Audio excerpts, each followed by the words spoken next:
Welcome to the WHHI-TV Daily News. I'm your host, Robyn Zimmerman. Let's begin with a few news headlines. Even though we're down to the last couple of days of school, the shootings at the Texas elementary school on Tuesday have Beaufort County School Superintendent Frank Rodriguez and local law enforcement officials stressing that they're trying to make our schools as safe as possible. The schools do at least a half a dozen emergency drills a year, and Rodriguez says the district is always looking at different security measures. The district plans to add more resource officers next year, already paying nearly $1 million this past year for extra officers at our elementary schools.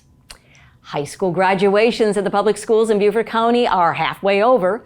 Whale Branch's seniors cross the stage tonight, May Rivers tomorrow, and Beaufort High Saturday morning. Now, Bluffton High students were the first to graduate on Monday, and a group of 30 of them went back to walk the halls of Red Cedar Elementary and reminisce about being the first kindergarten and first grade classes at the school 12 years ago. Beaufort's Memorial Day Parade is back after 2 years of COVID cancellations. The parade will begin Monday at 10 a.m. at Rogers and Boundary Streets. The ceremony at the Beaufort National Cemetery will also be held, but in the newer back area of the cemetery because of restoration work being done in other parts of the hallowed grounds. New turf work is underway, headstones dating back to the Civil War are being straightened and realigned, and the stained iron is being cleaned. Now, if you'd like to help place American flags on the graves for the holiday, you should show up at the cemetery at 8 a.m. Saturday morning. We've told you about the thousands of dollars raised in Buford for its new sister city in Ukraine, Ostro. That money now has gone into about 100,000 meals and 8,000 pounds of cornmeal and grits that are already on 3 shipping containers bound for the war-torn country. A South Carolina company that makes MREs for emergency services added $500,000 in meals, and a shipping nonprofit and a national logistics company are handling the shipping for free.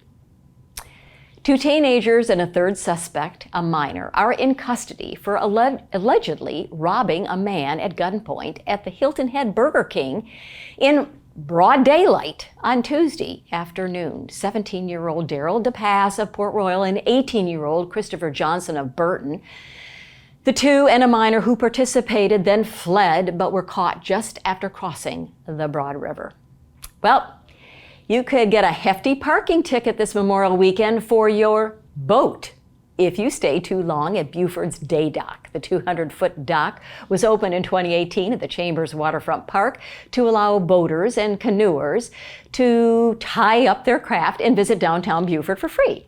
But boaters are leaving their boats all day tying up the tie-ups.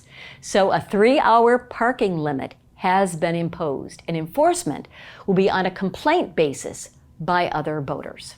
For more information on these stories and many more, please check out the media sources listed on your screen. And remember to follow us on Facebook and Twitter at WHHI-TV. And please visit our website at WHHITV.com. And now Justin will give us a sports update. Justin?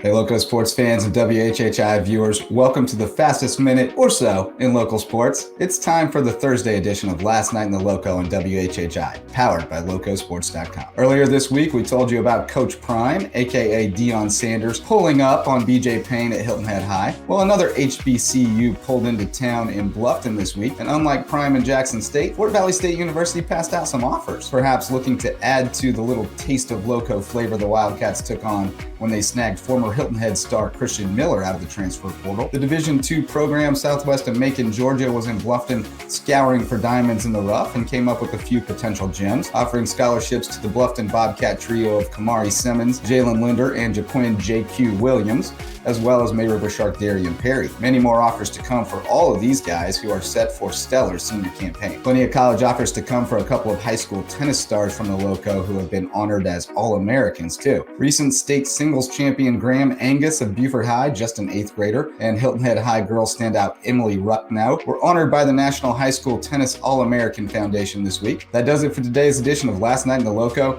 We'll be back tomorrow to round up the biggest headlines from the Lowcountry sports scene. For Loco Sports and WHHI, I'm Justin Jarrett. Until next time, go Loco.